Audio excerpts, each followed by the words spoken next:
Welcome to Lit with Lloyd. I am your host, Lloyd Russell, and I want to thank KCAT for producing our program.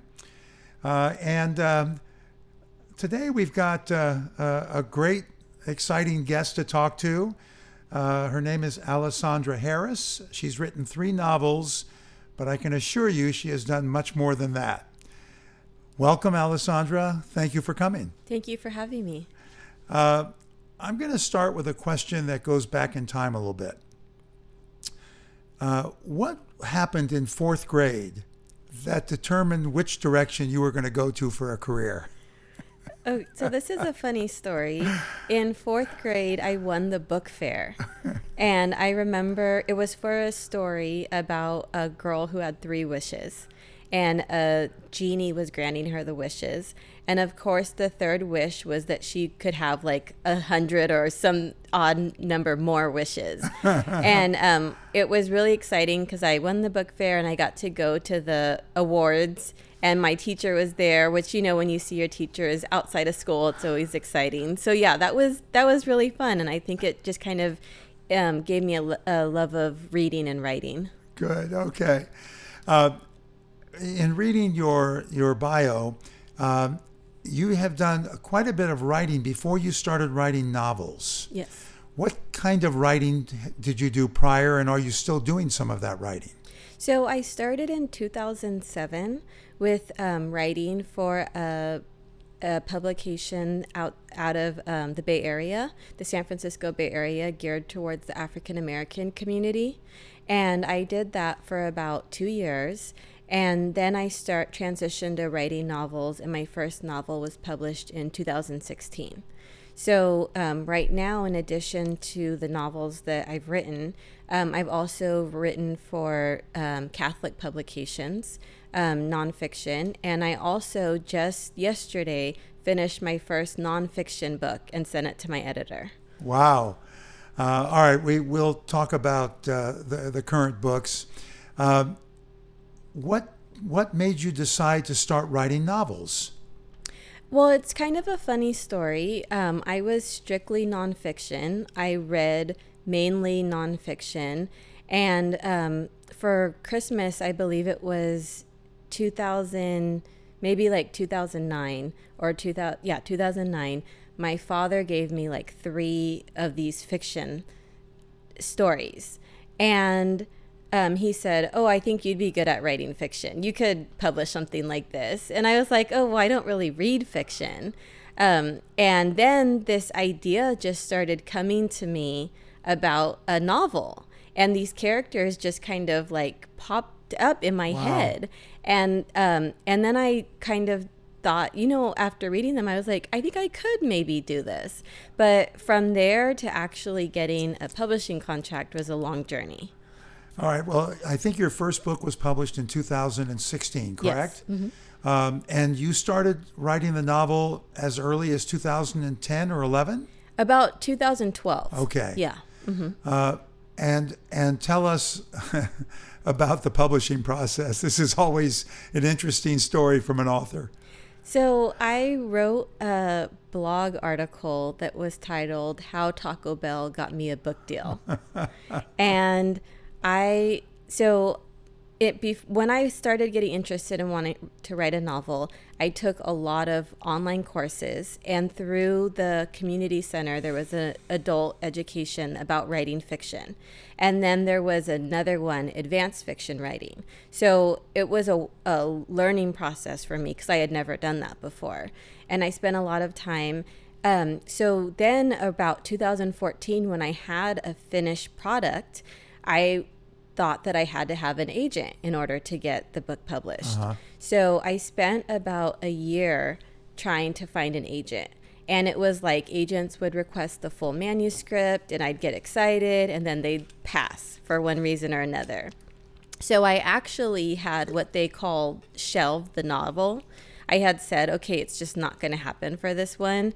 And I started working on something else. And then at the time, the title of my first book was tentatively titled "Why Not?" Not KNOT, like wedding, tying the knot. So then I remember I was at Taco Bell and I had this mild sauce packet that said, "Why not?" And I said, you know what? I really love this book. I really like the characters. I spent a long time writing this book. Why don't I see if there's an alternative I could do other than just trying to get an agent? So I looked up small presses, and there was 3 that I read about that I thought sounded pretty good, and I queried those 3, and 2 of them offered me a publishing contract. Wow. So I ended up going with Reddit Publishing that's published my 3 novels. Wow, that's great. And all because of Taco Bell. All because of Taco Bell. Piece of trivia, by the way. I think that Taco Bell is the only fast food with the name of the founder in it. Oh. Okay. Interesting. But enough about that. All right. So you did, and you had all 3 with the same publisher. Yes.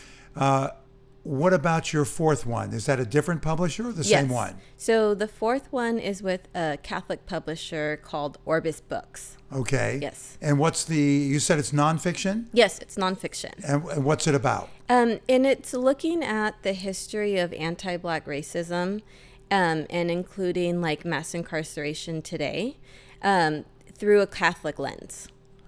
Okay. And this is something that you've been working on anyway through the years? So actually, I wrote an article in 2021 that was published in a Catholic publication, America Magazine, that was kind of like summarizing the issues that I talk about in the book. But it was, I think, about 3,000 words, so it wasn't long at all. But then I approached the publisher in early 2022. And I signed the contract and I started writing it on July 2nd. And I just turned it in yesterday on January 2nd. So it took me 6 months. Wow. When will it hit the bookshelves? In fall 2023. Oh, okay. Because I think we normally hear it takes about a year. So this will be a little bit less than a year. About a year. Yeah. Okay. Oh, that's great. When you say that this is from a Catholic standpoint, talking about anti-racism. How does that differ from what we oftentimes read about anti-racism articles and books? Well, I think that it differs in the sense that from a Catholic perspective, it really starts and ends with the human dignity of a person. And that's the central focus. And when you look at racism, you're talking about people whose human dignity is being denied or diminished. So I think that can be an important point. And the current Pope, Pope Francis, has written a lot about, I would say he's written a lot about the human person, about society, about being anti-racist, things like that. Okay, and who or what is the target audience? I would say even though it's from my perspective, which is a Catholic perspective, it's not super heavy on Catholicism. It's really a target audience to like people who are American, who are interested in our country's history, who are interested in justice. As we've seen during 2020, a lot of people really awakened and were wanting to do something, wanting to march, wanting to use their voices for change. Okay. All right. You've also written articles and things for different kinds of, did you say a blog you had or you have? I do have a blog that I actually started in 2014. Yes. Mm-hmm. How often do you post? So it's been more infrequent, but so it just kind of depends. Okay. Yeah.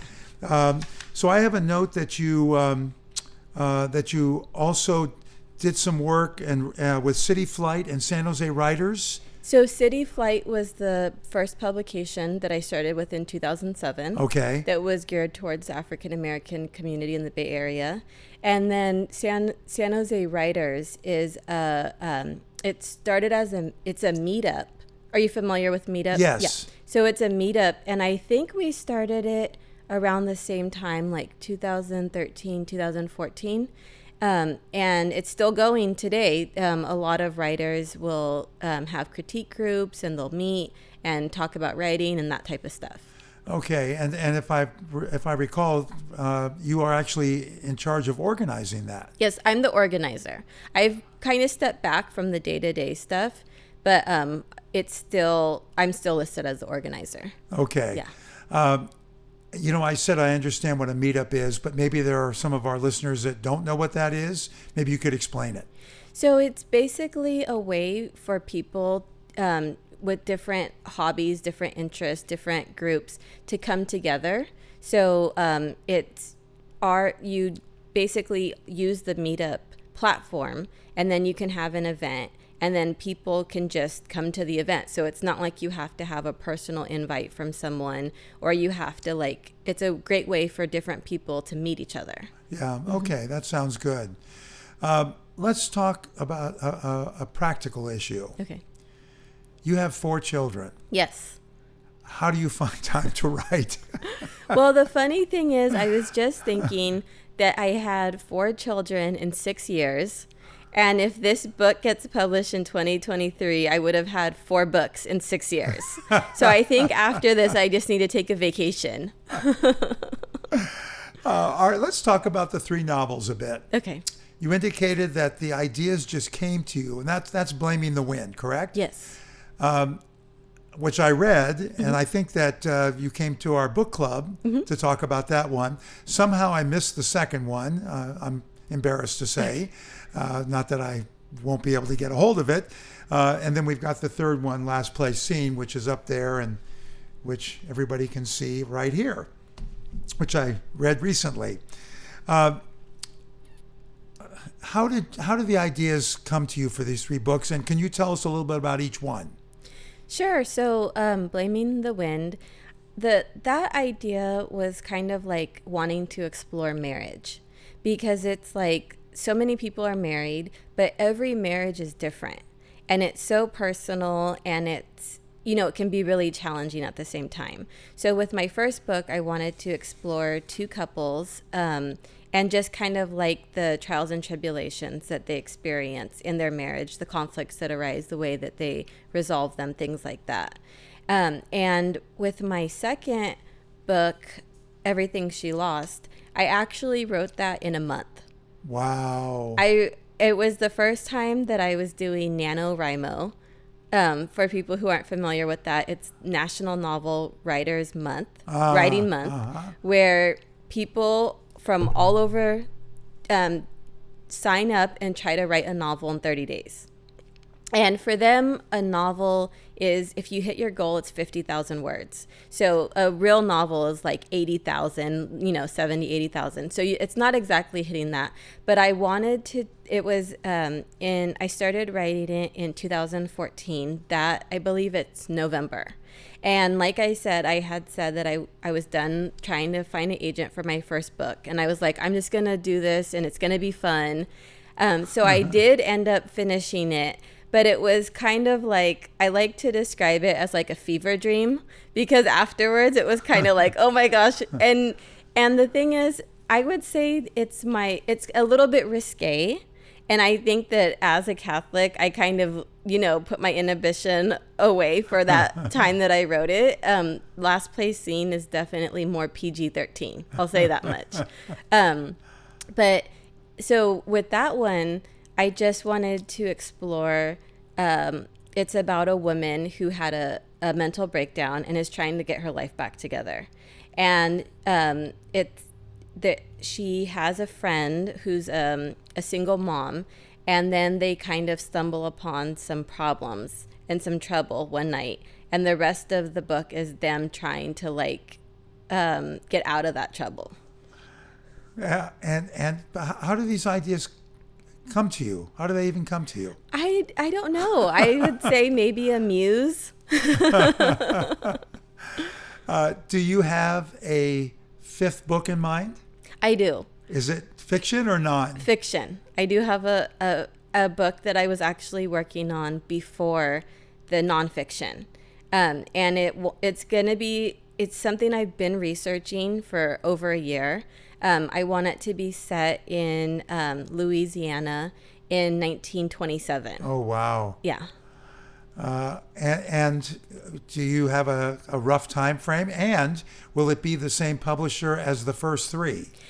I'm not sure about either of those because after writing these 4 books, I'm kind of like, do I want to write it? If I write it, when would I write it? So we'll see what happens. Do you really feel like you need kind of a little time off? I do. Yeah, I do.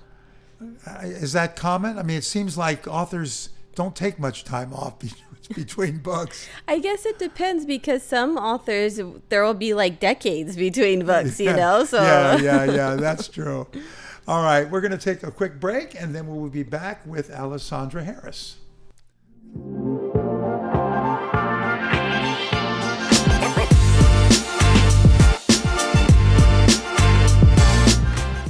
Thank you to the City of Montessorino for their continued support of KCAT Public Media. The City of Montessorino has enabled KCAT to inspire, educate, entertain, and inform our community through the magic of television and digital media for over 38 years. Thank you.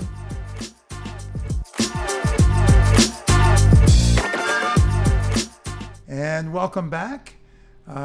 We are talking with Alessandra Harris, the author of 3 novels and a nonfiction book coming out this year, we think. So let's get back to it. Welcome back from the break. Thank you.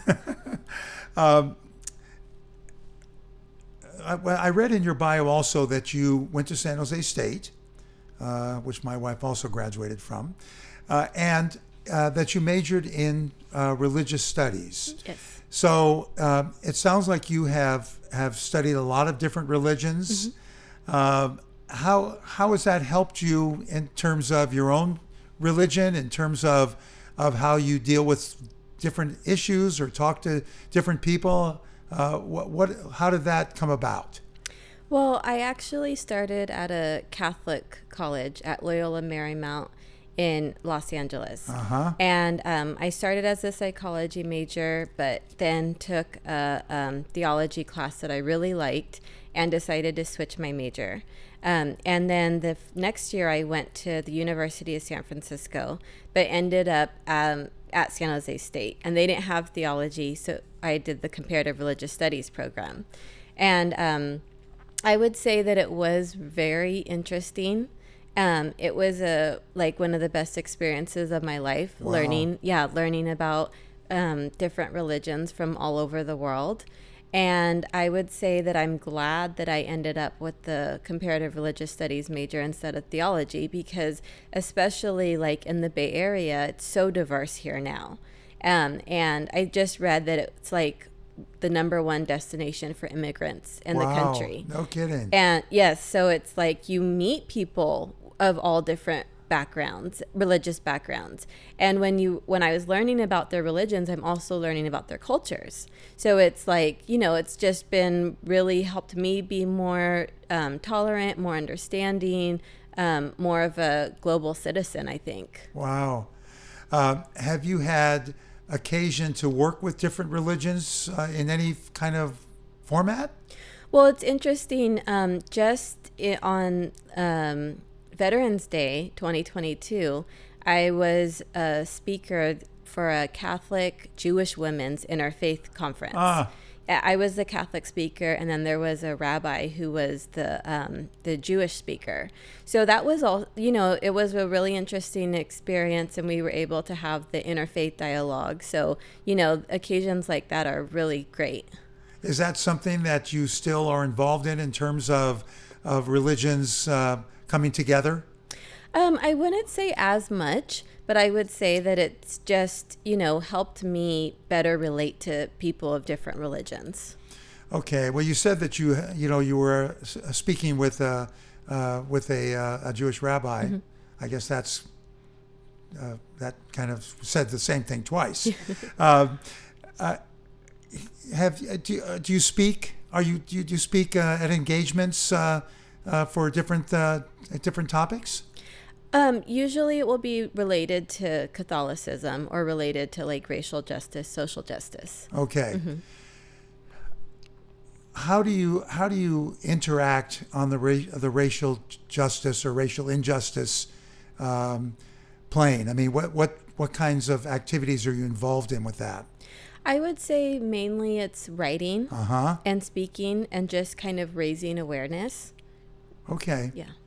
All right. You also talked about the publisher. What kind of relationship did you have with your publisher? Was it did you have a lot of input, for example, on narrators and covers and things like that? Not a ton. So my publisher with my first book changed the title of my book to Blaming the Wind. Yes, and the cover has grown on me. I'll say that much. At first, I didn't really like it very much at all, but I say that it's grown on me. With my second cover, even though I wouldn't say it necessarily captures that it's a psychological thriller, I think it's a beautiful cover. So I like that cover, and I did have the title Everything She Lost, and we were able to stay with that. And with this third cover, I did have a little bit more input. I was able to kind of talk with the person who was doing the cover design, so that was a little bit more, I was a little more involved. Okay, and are all your books in audio? Yeah, well, the third one is in the process of being in audio, but the first two are. Okay, and did you have any input on the narrator? I actually didn't. We contract, I think I'm not going to try to guess. We contract with someone and they just do all of that. Okay. Yeah. Are you happy with your narrator for the first two? So to be honest with you, I haven't listened to it yet. I probably should because it's been so long. I kind of forget some of the things that happened because when you go through the editing process, things change. So sometimes I'm like, how did that end up in the book after all? Oh, that's great. Well, I kind of forced myself to watch the video of the interviews. Okay. And I would sometimes rather not. Yeah. but I feel like I should. Yeah. So I'm kind of working on that. Did your publisher give you any kind of time frame or deadlines for finishing your books? Not necessarily. With my first two books, it was about a year from signing the contract to when it came out. And my publisher has grown a lot since the first two books. So with this book, it was more like a 2-year time frame. But luckily, it's been pretty much like working around my schedule. It wasn't a lot of pressure, like have a book every year, like some people with agents and bigger presses have. Okay. And so, I mean, it sounds like this is a really good publisher for you. Yeah. For your fiction. Yeah. Does the publisher have first right of refusal for any novel that you put out? I wouldn't necessarily say that. We'll see what happens if I do get the fourth novel written or not. Okay. So you don't have any contract at this point for that fourth novel? Yeah, no. Okay. Mm-hmm. And the publisher does not have a right of first refusal? Yeah, exactly. Okay. Yeah. Okay. How do you schedule your time to write when you have, lots of kids and all the things that kids need from a parent? Well, I would say when they were younger, when I wrote my first two, it was easier because they would go to bed at like 8:00 and then I would have the evenings to write. And now that they're older and I'm older, I'm not up as late as I used to be. So it's kind of just like making the time in the evenings, them understanding that I'm going to be writing. I write on the weekends a lot too. So especially like when I was finishing up my nonfiction book, they understood that I didn't have a whole lot of time to go to after school like games and watch them play basketball and that type of stuff. They just understood I was trying to work on something. I was going to get it done. Yeah. Well, with all the kids in school, obviously, do you write during the day? No, usually the evenings. Ah, Yeah. okay. You evidently have a number of other activities, what we've talked about a little bit, Yeah. during the day. Yeah. Okay. So for the first and third novels, it seems like they would be very good to be converted into TV or movies. Have you had any interest from anybody on that? Any studios? I haven't. I've heard with The Last Place Seen the Most, people say that. Like, this has to be turned into a movie. I'm like, yeah, of course I'd love that if that happened, you know? Yeah. Well, I know that we've had a lot of authors say that there has been interest shown, but evidently it's fairly difficult to actually get something made. Yeah. But kind of a fun thing anyway. Oh, yeah. Okay. Do you have early readers, and do you have an editor? So I do usually have a editor that I worked with since my first book, who I'll pay to do a read, and then help me kind of like with the plot and characters and character arc and things like that.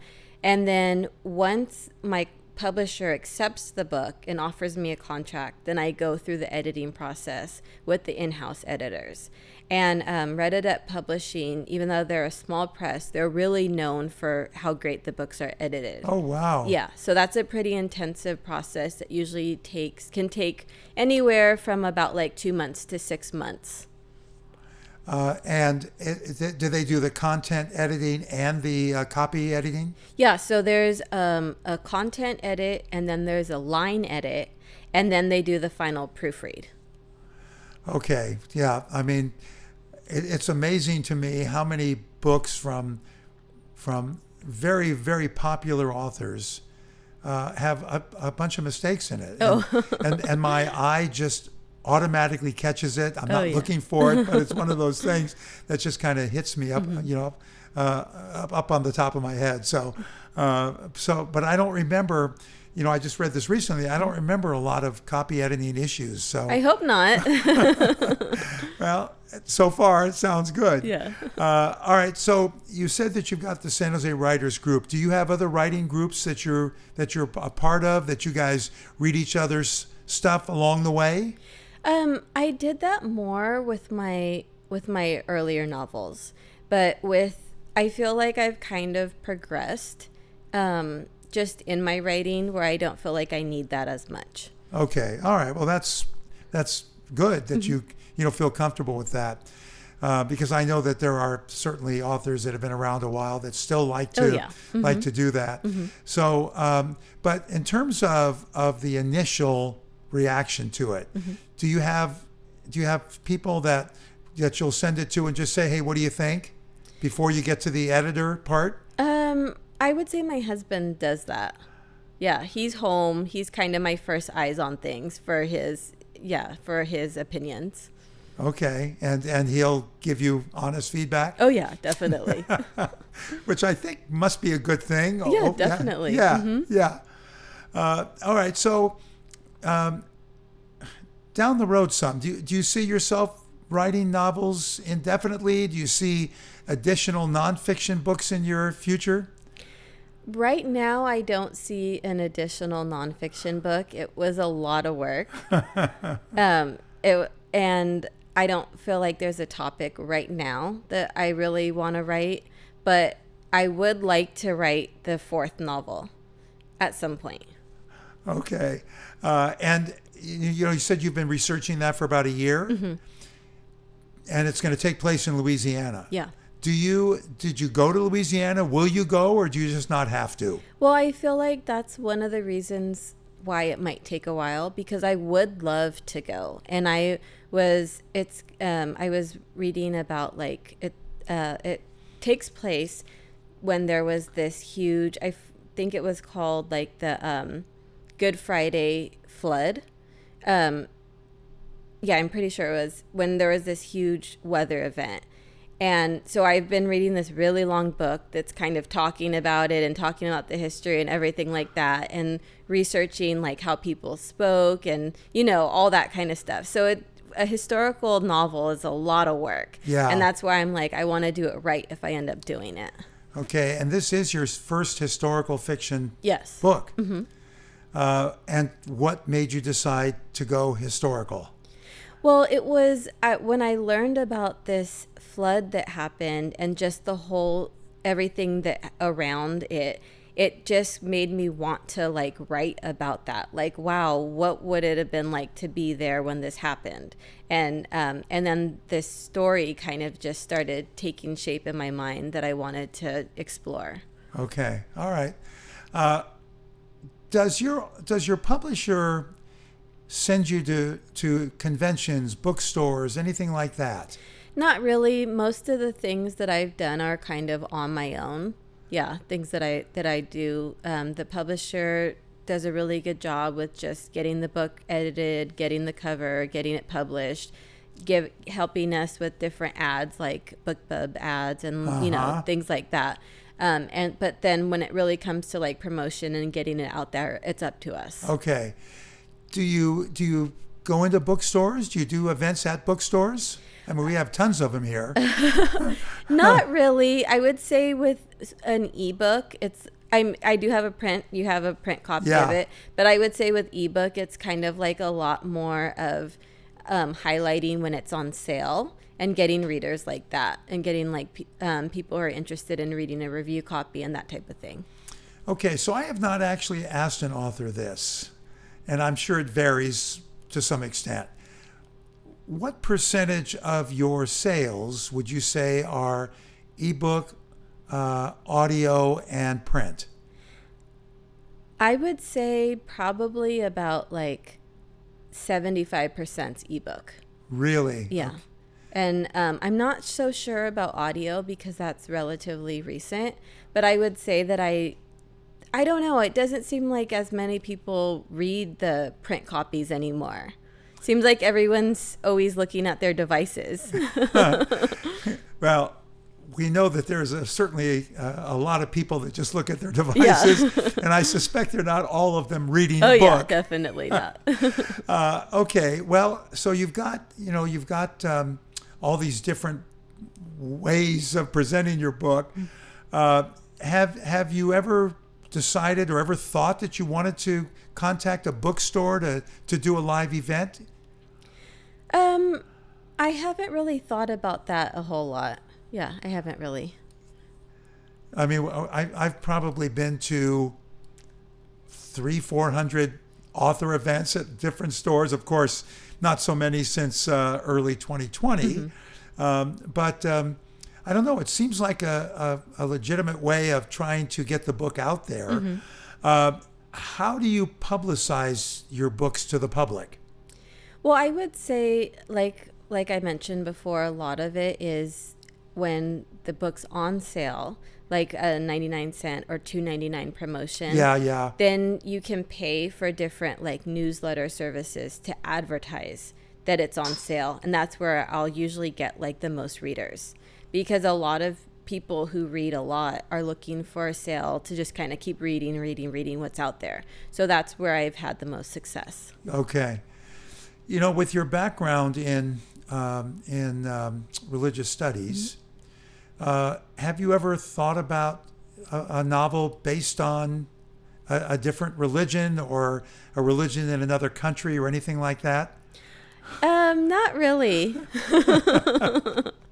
I mean, there are quite a few of them to pick from, but it seems like something that might be interesting. What about conventions? Well, I mentioned that earlier. Do you go to any conventions for authors? I've done some local conferences for authors at bookstores before, or at libraries before. Yeah, but I haven't really gotten into the conventions. Like before I was published, I went to a few writing conferences, and in, I believe it was 2019, before the pandemic, I was a speaker at the San Francisco Writers Conference. I was on a panel, but other than that, not a whole lot. Because I know that there's a very big author event, an annual author event in Berkeley. Is that something that you would at some point want to do? I've had friends who've done that and who've invited me, but I would say that a lot of times you're not actually selling a whole lot of books. it's you get your table and all that, but it's like there's so many people selling books. The chances of people actually coming by and buying your book are not that, it's pretty slim. Yeah. Okay. I have read in recent times that there's an upswing on the purchases of print books, and that ebooks are at least holding steady or dropping a bit. Mm-hmm. Have you seen any proof of that or any sign of that? I don't know, but that was one reason I went with my publisher, because I thought it was really important to go with a publisher who had both the ebook and the print option. Uh-huh. Because now there's a lot of smaller publishers that only do the ebook. Really? I did not know that. Or they'll say, like, we'll do the ebook first, and if it sells well, then you can get a print copy. And I really did not want that. I wanted to have the physical copy to be able to hold. So that's one of the reasons I'm really happy with my publisher. Wow. Yeah, it sounds like that you just got the right one. Yeah. How did you pick between the two that wanted you? Well, I think the other one maybe was only the ebook. And I feel like, but like also with my publisher, they had New York Times bestsellers, even though they were a small publisher. Uh-huh. So it was kind of like, if they're selling their books and they're doing well, then I'm going to go with them. And where are they located? In North Carolina. Ah, okay. They're not in New York, downtown Manhattan. No. And they're obviously not bought or haven't been bought up by one of the big three yet. Right? Okay. Well, I guess I just want to leave it by saying that I'm waiting for number 4. I will have read number 2 in the meantime. And I really, really want to thank you for coming on and coming down to the studio tonight. Well, thanks so much for having me. I had fun. Good. Okay. All right. So we are closing the book on today's podcast. I want to thank KCAT again for not only producing us, but providing such great support. And we will see you next time.